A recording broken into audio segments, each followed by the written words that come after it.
Welcome in again to another edition of Musings from the Mountains, our popular, I'll go ahead and say it, popular video podcast from WVSports.com. I'm managing editor of the site, Keenan Cummings. And I'm staff writer for the site, Patrick Kotnik.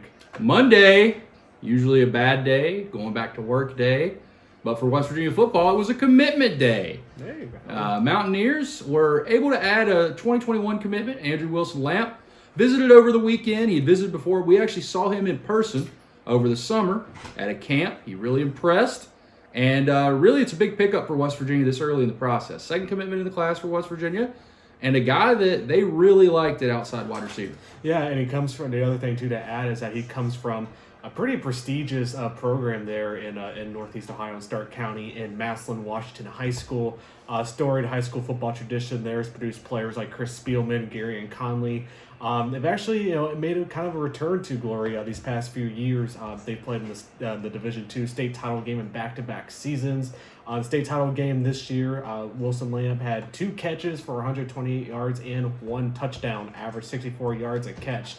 A great outside guy, great pickup for West Virginia. Yeah, long, lengthy wide receiver that can run exactly what West Virginia wants to find on the outside. He visited over the weekend, led to his commitment. A lot of other guys visited as well. Mentioned it, Junior Day. We have a lot of coverage over at WVSports.com. I recommend you go check it out if you haven't already. A lot of guys were in town. There's 3 new offers out already. Cameron Jr., we have reaction from him. Damon Harmon, we have reaction from him as well.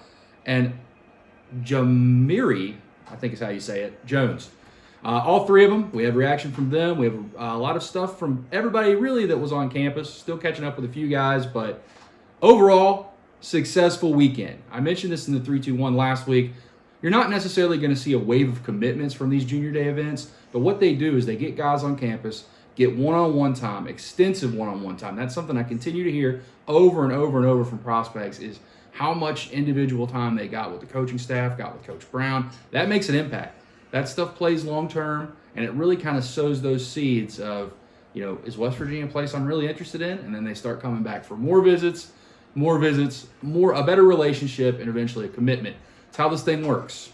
Yeah, we've talked about over and over again just how much this coaching staff prides itself with establishing those connections with recruits, and we see it over and over again ever since Neil Brown took over. The main thing we hear from recruits is that we didn't just talk about football. We talked about my family. We talked about my grades. We talked about what I'm interested in. They really try to, this coaching staff really tries to get these players inside and out. Yeah, a lot of talented players on campus. We're still uncovering some that were there, but another successful weekend. That's 2 in a row for West Virginia. They have 1 more coming up this weekend. I already dropped some 4-star names to look out for. They're expected to come this weekend, so it'll be another star-filled, shiny group back in Morgantown, and we'll have coverage for you as always over at WVSports.com. Basketball side, West Virginia got a win in the Big 12 SEC Challenge, Pat. Yeah, second ever.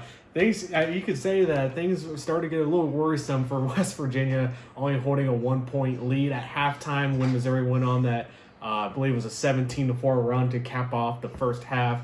Then, flip side, it was almost a tale of 2 halves there. West Virginia began the second half on a 23-2 run. Basically ran away with it, and they did it the way they've been doing it all year. They with that suffocating half-court defense, guys started to really create some open looks, hit some shots there in the second half, led them to a win. Yeah, 28% from the field for Missouri, 27% from 3. Those numbers are even a little inflated because they hit some shots late when this game was well decided. Yeah, end of the game on a 6-0 run. Yeah, West Virginia held them to 40 points for most of the game. They had a run there at the end to kind of make it a little bit more respectable, but absolute domination. That's what you expect. If West Virginia is going to challenge for a serious high seed in the NCAA tournament, you need to win games like this. You need to win them rather convincingly. Missouri was, I think, 82 in the net coming into this game, so it's a big win for West Virginia just to hold serve, and now they head to Texas Tech, which the Red Raiders will be a little angry. They're coming off a loss to Kentucky in overtime. But a game that West Virginia has already proven they can beat this Texas Tech team at home. Can they do it on the road? If they're able to get this win on the road, it would be another quad 1 win to the resume. I think it's 10 of their 16 wins are already quad 1 or quad 2 variety, which is very impressive. Yeah, I really feel like Texas Tech, they're going to come out in this game at home swinging. A very, very narrow loss there to Kentucky in overtime over the weekend in the Big 12 SEC Challenge. West Virginia, we saw what happened against Kansas State. I'm not saying nothing against Kansas State there, but Texas Tech, a better team than Kansas State. But again, West Virginia, I mean, they gotta come ready to play. Texas Tech isn't going to back down. I will say something about it. Yeah, Kansas State's a bad basketball team. Those are the losses you have to avoid. You absolutely cannot afford to drop games to bad basketball teams. This would not be that. This would be a chance for West Virginia to add another quad one. But look at the other side. That's a chance for Texas Tech to add a marquee victory too. Big 12 is a grind. It's going to be a grind, and I think that how West Virginia finishes over these next 12 games is going to determine whether this is one of the higher seeded teams in Mountaineer history or if this is just another club. It's in their hands. 6 home, 6 away. Should be an exciting slate. Only 2 games each in the top 40 of the net. So that means that you got 2 home games against Baylor and Kansas. Then you got a road game against Baylor and this game against Texas Tech, which would meet the top 40. So we'll see how West Virginia does. There's a lot of chances for victories there, but no game is a given. Thank you again for tuning in. If this is your first time, go ahead and hit subscribe. We do the show regularly and continue to expand it. And thank you for joining us. We'll be back again later this week for Q&A and maybe another, depending on what unfolds. But thank you for tuning in again to another edition of Musings from the Mountains.